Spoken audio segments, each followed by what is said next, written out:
Hi, my name is Justin Ma, and I'm with IATSU TV, and today we have a special guest. His name is Andres Wanner, and perhaps Andres, could you introduce yourself to the audience for them to get to know you a bit? Hi, I'm Andres Wanner. I'm a Swiss-Canadian artist and designer. I have been an instructor at SIAT for almost 4 years, and I'm currently in a state of transition. I will be moving to Switzerland in a bit more than a month. Good. So just to get to know Andres a bit more, I'm going to start off with a question. When you were a kid, what did you want to be? I wanted to be many things, actually. I wanted to be an astronaut.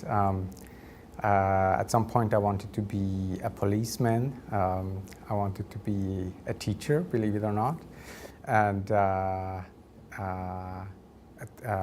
firefighter.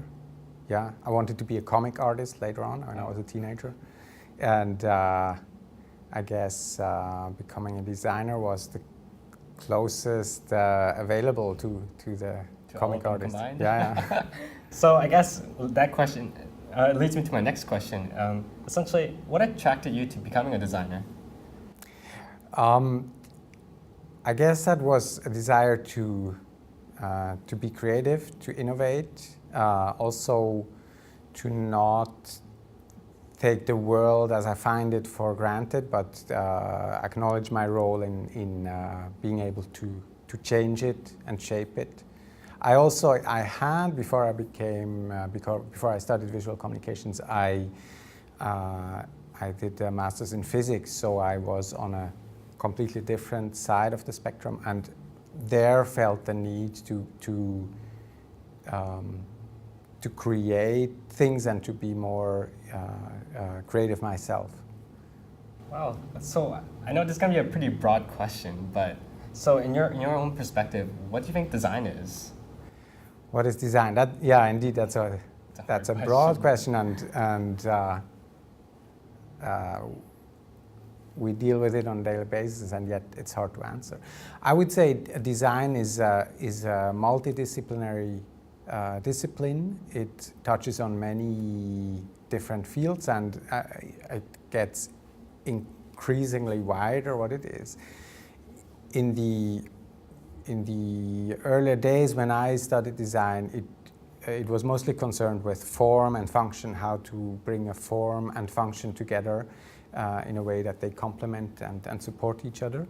Nowadays, I find design reaches out to domains like software development, engineering on one side, and then on the other side also, it's very much like a field of applied psychology, so psychology and perception plays into it. There is the relation to art. Art and design have always been like two brothers and sisters that sometimes love each other and sometimes compete with each other. So there is aesthetics and form that I still think play an important role.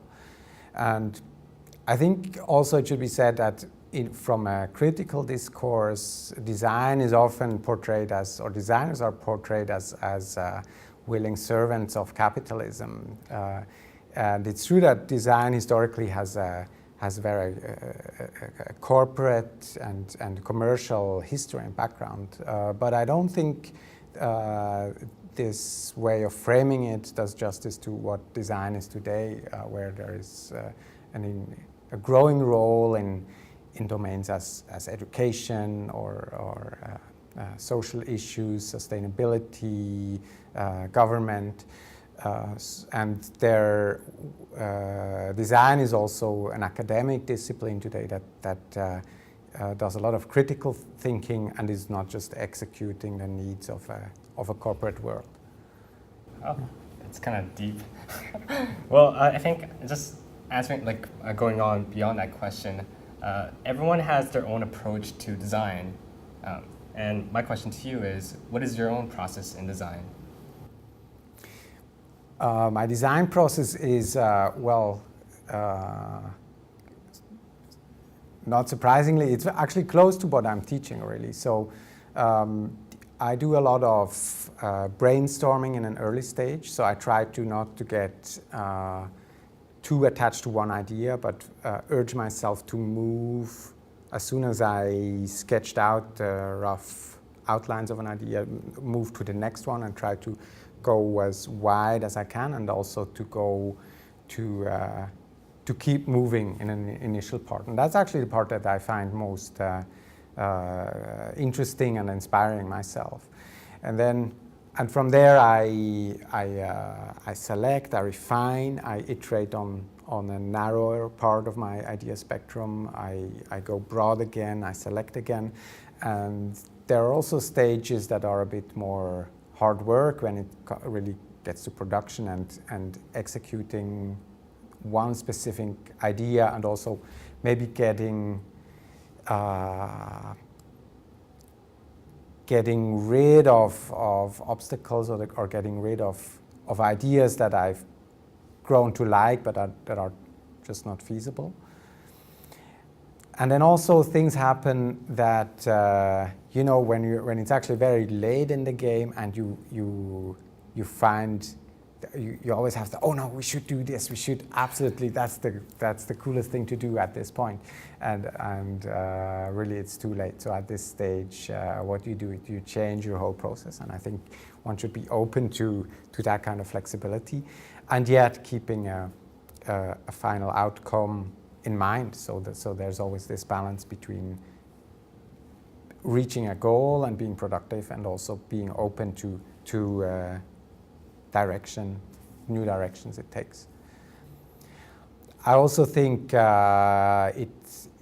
it's a good thing to have an idea rest for a certain time, maybe a couple of days or so. So be concerned with something else and let it sit there and look at it with fresh eyes. So whenever the timeline allows that, I find that a very helpful and good thing to do. And yeah, I guess that's about how I work mostly. So essentially what you're saying is sleep is important to any kind of designer. Oh, right. Yeah, you say it. Yeah. So, I mean, you brought up the idea of obstacles throughout your talk and just your own process in design. Perhaps you could give us an example of you facing one of these obstacles and overcoming it in one of your own personal projects. Yeah. So what I think is most challenging, but can also be most rewarding in a design process is the work with clients. And in a good collaboration, as a designer, I'm successful in convincing the clients that I can play a role in structuring the content they provide. Or put it negatively, in an unsuccessful design process, clients would just give me a task and say, okay, now we need a color for the button, and please, you as an expert, choose that color. That's not what I think design should look like. But so one of the projects where I think that was very successful, and the project is actually a couple of years back. It was called Hear and See, and it was an online learning platform for a university in Switzerland. And I really found a good way with the clients to think about what kind of content they have, how the content should be structured, how it would ideally be communicated to the users of the platform, and then as a final stage, more than as the key central thing, find an appropriate visual language for that kind of content. So in that scenario, like the case you just gave us, the obstacle was really, I guess, just working with your client, or was there like disagreements? Well, that turned out to be a very positive collaboration. That is rare to find, but I'm saying that's also having a receptive client that understands the role design can play for them is really instrumental for a good project. And so if you want to turn it the other way around, if you don't have that understanding on the client side, that can be what makes a design process the hardest. And ironically also, that's not really taught in school, and you can't really teach it. So in school, people are prepared for sides of a design process that just assume a client, but never really face the confrontation. So if a SIAT student came up to you and told you that they're having a really tough time with a client, what kind of advice would you give this SIAT student? So it's the same question as in any kind of communication. And if a communication goes wrong, there's always the two sides that are responsible for it. It's important for a designer to really get the client the confidence of being involved and of having a say of what's happening. So even though as designers you are the experts, you're also facilitators, and it's a bit a matter of style, but there are many designers who actually they don't do a lot of decisions themselves, but they engage the client and let them not that the client does the work, that would be the wrong approach, but to give them the sense of being involved and of taking responsibility also for the decisions that are made. And you can do that with different methods. You can do that with mood boards. You can do that with presenting every small step to the client. But it's also important that as a designer you have an opinion. So you don't just present everything you do to the client, but you say, okay, here are two options. That's the advantage. That's the disadvantage. That's what I would do. And but it's important to bring the client aboard and have them take responsibility for how the project is going. Yeah. So I have another question for you. Often in the design process, one would get stuck and you're not too sure what to do. So my question to you is, as a designer, how do you get inspiration? Oh, okay. Take a walk, go outside. Well, I mean, I don't think there's a recipe for that, and maybe that's also a good thing. There's no recipe. It's important to go out into the world, like see galleries, see exhibitions, go to the movies, talk to all sorts of people, and also take these kinds of breaks, so to allow the project a bit of time to mature, if your timeline allows it. I get a lot of inspiration from, under the shower, or while I'm cooking, or while I'm going for a run, stuff like that. So essentially, relax. It seems to be the theme of Relax, this. do something else, yeah. Yeah. So as we all know, you're leaving soon to Switzerland, but could you tell us about your future plans moving forward?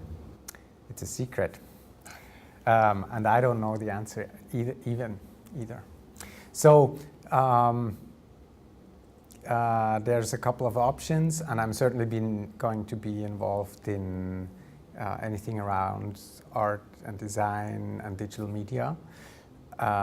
But also I will, I think for me it's a moment also to be open and see what comes next. And I intend to go there after my travel, talk to different people and contacts that I have, and see where these conversations will take me. So in a way, it's kind of like a design process. Like you're given a brief, you know sort of what you're doing, the domain you're working in, but you're going to go there, experiment, and then you'll find out the answer there. Yes, I think it's the process that will provide the answer. Yeah. Like a true designer. Yeah. So I have one last question for you, and that is, do you have any advice for aspiring designers? Oh, wasn't that the question before? It's yeah. slightly different. So this one's just like an ending thought. Designers in general, like what would you say to them? Well, I think it's important. While I was at SIAT, I often had this impression that people were doing everything to get a job. And I think getting a job should not be the main goal. The main goal should be making a difference in the world. That's a much broader perspective than just being able to feed yourself at some point. Because the one thing will lead to the other. So if you can make an impact and change the world as a whole, you will always be able to feed yourself, I hope. So I think the general perspective should be beyond getting a job yourself, but how to make an impact. And I think as designers, that should really be possible. Okay, well, I think that's about all the time we have today. Thank you, Andres, for coming. Thank you. It was my pleasure. Being a part of IATSU TV. Yeah, and that was our interview.